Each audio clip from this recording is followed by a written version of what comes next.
నమస్తే. Welcome to Telugu రాజ్యం. మనతో పాటు పొలిటికల్ అనలిస్ట్ చింతా రాజశేఖర్ గారు ఉన్నారు. ఆయనతో మాట్లాడదాం. సార్ నమస్తే. ముఖ్యంగా ఎమ్మెల్సీ ఎన్నికల ఫలితాలు వచ్చాయి. ఆ ఫలితాలను ఎలా చూడాలి? ప్రస్తుతానికి ఉన్నటువంటి సిచ్యువేషన్ లో ఏపీలో జరుగుతోంది ఏంటి? ఇక్కడ ఎమ్మెల్సీ ఫలితాలంటే ఒకటి మాత్రము కూటమికి వ్యతిరేకంగా వచ్చింది. 2 మాత్రం కూటమికి అనుకూలంగా వచ్చాయి. ఇక్కడ అవునండి. వైసీపీ తరఫు నుంచి అభ్యర్థి ఎవరు లేరు. ఇది ఇక్కడ మనం గమనించాలి. వైసీపీ ఎవరిని సపోర్ట్ చేసినట్టయితే మనకు దాఖలాలు అయితే కనపడలేదు. నాకు తెలుసు. ఉమ్, ఉమ్, ఉమ్. సో కూటమి బలపరిచిన అభ్యర్థులే ఉన్నారు. సో వాళ్ళలో ముగ్గురులో ఇద్దరు అంటే గెలిచారంటే వైసీపీ బ్యాక్ ఎండ్ నుంచి సపోర్ట్ చేసిందనే మాట వినిపించింది.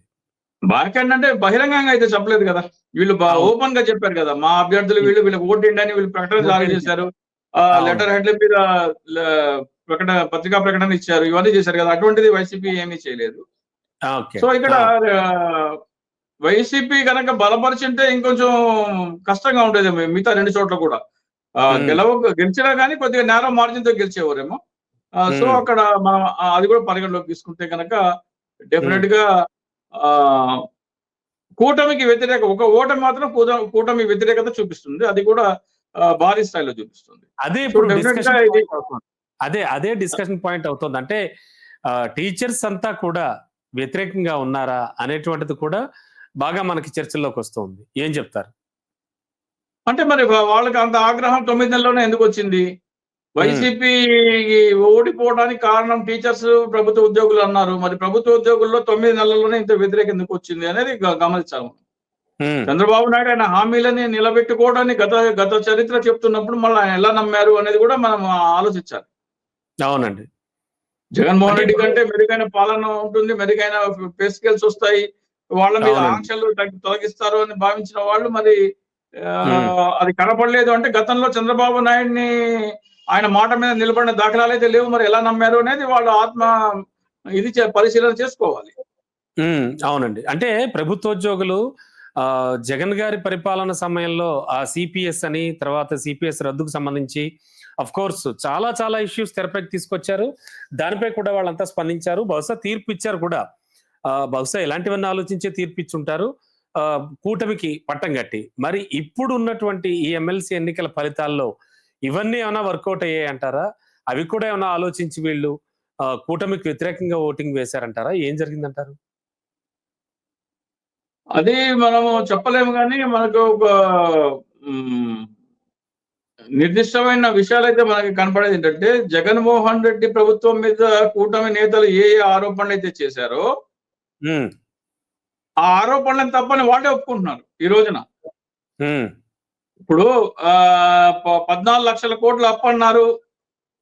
ఇప్పుడు తెలిస్తే అది కాదు అని అబద్ధం తెలిపోయింది. ఆ తర్వాత 33,000 మహిళల అదృశ్యం అన్నారు.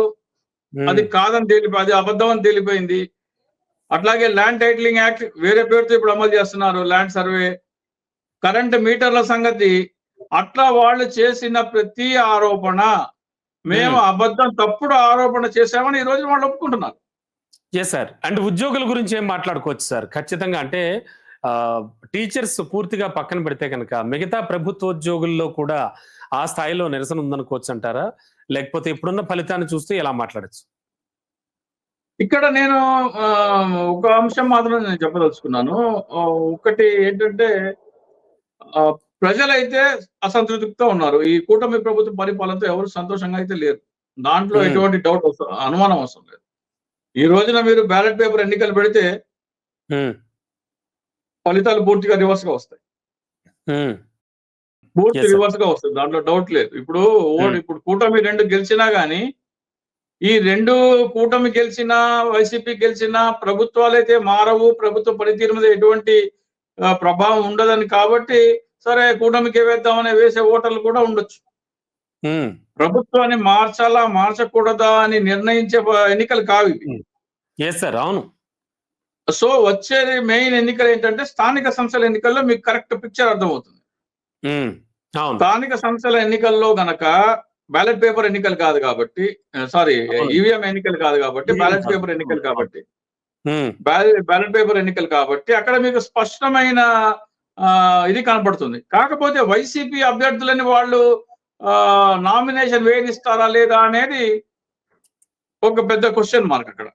అవును. సో అవును. ఇప్పుడు వైసీపీ ఇప్పుడే వాళ్ళకి ఒక సూచన ఇస్తున్నాను నేను. ఒక సలహా అనుకోండి, సూచన అనుకోండి.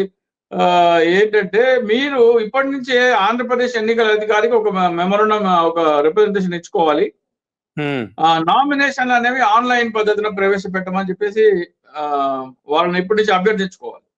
ఆ ఓకే. అభ్యర్థి గనక ప ప పరిగణలోకి తీసుకుంటే నామినేషన్ ఆన్‌లైన్‌లో ఎక్కడైనా వేయగలిగినప్పుడు మీరు ఆహ్, ప్రపంచంలో ఎక్కడుండి కూడా అమెరికాలో ఉండి, విదేశాల్లో ఉండి కూడా మీరు నామినేషన్‌లు వేసుకోవచ్చు. కాబట్టి అవును. నామినేషన్‌లు అవునండి. అడ్డుకోవడం గాని, క్యాండిడేట్‌లని కిడ్నాప్ చేయటం గాని, హ్మ్. ఇలాంటివేవి ఉండవు. మీరు ఒకసారి హ్మ్.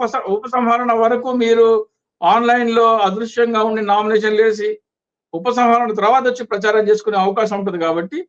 వైసీపీ తక్షణం ఇమ్మీడియేట్‌గా వాళ్ళు వాళ్ళ అభ్యర్థన పెట్టుకోవాలి. ఎవరికి? ఎన్నికల అధికారి, ఆంధ్రప్రదేశ్ ఎన్నికల అధికారికి పెట్టుకోవాలి. హ్మ్.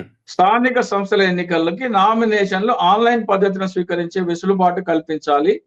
హ్మ్. దాడులు గాని, హింసకి గాని, హత్యాయత్నాలకు గాని, కిడ్నాప్‌కి గాని తావుండకుండా ప్రశాంతమైన ఎన్నికలకి ఇది ఉపయోగపడుతుంది కాబట్టి దీన్ని పరిశీలించాలని చెప్పేసేసి వాళ్ళు అభ్యర్థన పెట్టుకోవాలి. వినతి పత్రం అందజేయాలి. దాని మీద వాళ్ళు వ్యతిరేకంగా గనక నిర్ణయం వస్తే హైకోర్ట్‌కెళ్లి హ్మ్. రిలీఫ్ తెచ్చుకోవాలి. ఇప్పటి నుంచి ఆ ప్రక్రియ మొదలుపెట్టాలి. ఓకే అండి. అంటే సార్ మీరు చెప్పినట్టుగా స్థానిక సంస్థల ఎన్నికలకి ముందు ఈ ఎమ్మెల్సీ ఎన్నికలు ఒక రెఫరెండంగా భావించొచ్చంటారా? ఆఫ్‌కోర్స్ ఉద్యోగులు కేవలం గ్రాడ్యుయేట్స్ అండ్ టీచర్స్ మాత్రమే వేసిన ఈ ఓటు వేసినటువంటి ఈ ఎన్నికల్ని పంచాయతీ ఎన్నికలకి రెఫరెండంగా భావించొచ్చా? లేదు, లేదు. ఎందుకంటే ఇది గెలుపోటములు గాని, ప్రజాభిప్రాయాన్ని ప్రతిబింబించే ఎన్నిక కాదు కాబట్టి, ఆ యెస్. స్థాయిలో అవును. నిర్ణయం తీసుకునే ఓటు కాదు. స్థానిక సంస్థల ఎన్నికలు మాత్రం డెఫినిట్‌గా రెఫరెండం అవుతుంది. అది యెస్. ప్రభుత్వానికి అనుకూలమా, వ్యతిరేకమా అనే రెఫరెండం మాత్రం ఖచ్చితంగా స్థానిక సంస్థల ఎన్నికలు మాత్రం రెఫరెండం అవుతుంది. అది ఎప్పుడు రెఫరెండం అవుతుంది? మీరు ఆన్‌లైన్ ఎన్నిక నామినేషన్ పద్ధతి ప్రవేశపెడితే అదే డెఫినిట్‌గా అది రెఫరెండం అవుతుంది. డెఫినిట్‌గా అది మీరిచ్చిన రెఫరెండం అవుతుంది. Definitely sir. మీరిచ్చిన సజెషన్ అయితే వైసీపీ ఎంతవరకు తీసుకుంటుందో చూద్దాం. Yes sir. Thank you sir. Thank you so much.